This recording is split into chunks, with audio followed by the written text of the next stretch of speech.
चंद ता धरती ईअं लगी ॼण सूंह समूरी हुआ हुई। दूरी केॾी सूंह लाथी कूड़ख केॾो रूप ॾे। आवे जोहर शे वारी वारी थी हीर लगण ते धूड़ उॾे। कतियूं कई याद में गुज़रियूं चङो चेतन में मिलंदासीं। कतियूं कई याद में गुज़रियूं चङो चेतन में मिलंदासीं। सरिह पीला झलींदी गुल सरिह पीला झलींदी गुल उन्हनि खेतन में मिलंदासीं। कतियूं कई याद में गुज़रियूं चङो चेतन में मिलंदासीं। चङो चेतन में मिलंदासीं। सरिह पीला झलींदी गुल सरिह पीला झलींदी गुल उन्हनि खेतन में मिलंदासीं। कतियूं कई याद में गुज़रियूं चङो चेतन में मिलंदासीं। चङो चेतन में मिलंदासीं।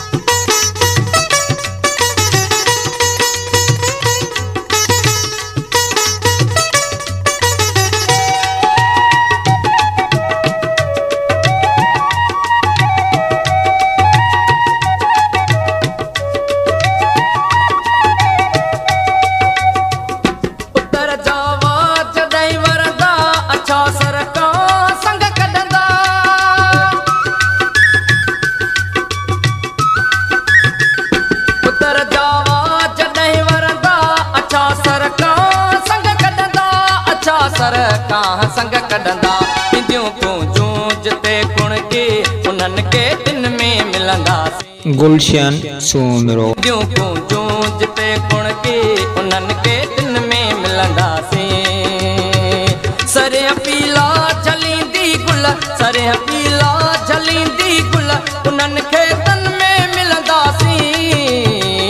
कतियूं कई याद में गुज़रियूं चङो चेतन में मिलंदासीं। चङो चेतन में मिलंदासीं।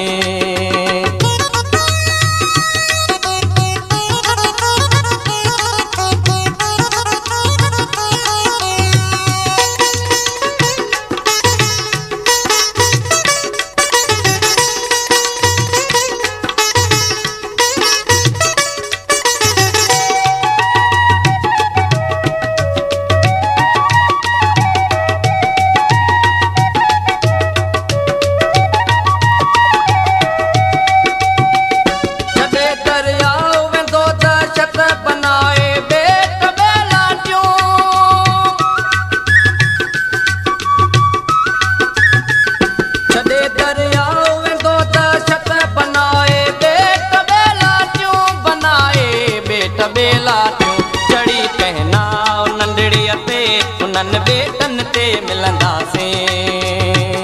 चढ़ी कहनाव नंढड़ीअ ते उन्हनि बेटन ते मिलंदासीं।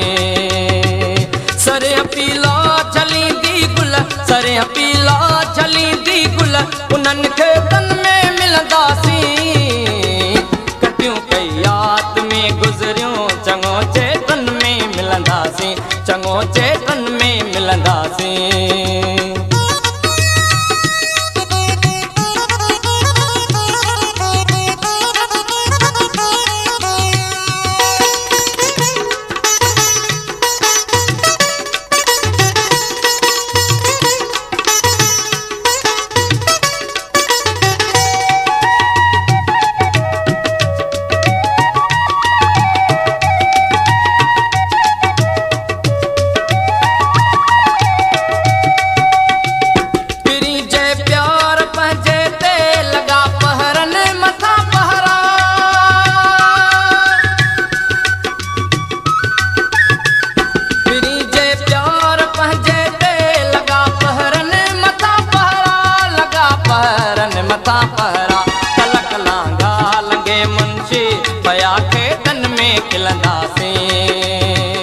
तलक लांघा लंगे मुन ख़ुशी पया खेतन में खिलंदासीं कतियूं कई याद में गुज़रियूं चङो चेतन में मिलंदासीं चङो चेतन में मिलंदासीं सरिया पीला जलींदी गुल सरिया पीला जलींदी गुल उन्हनि खेतन में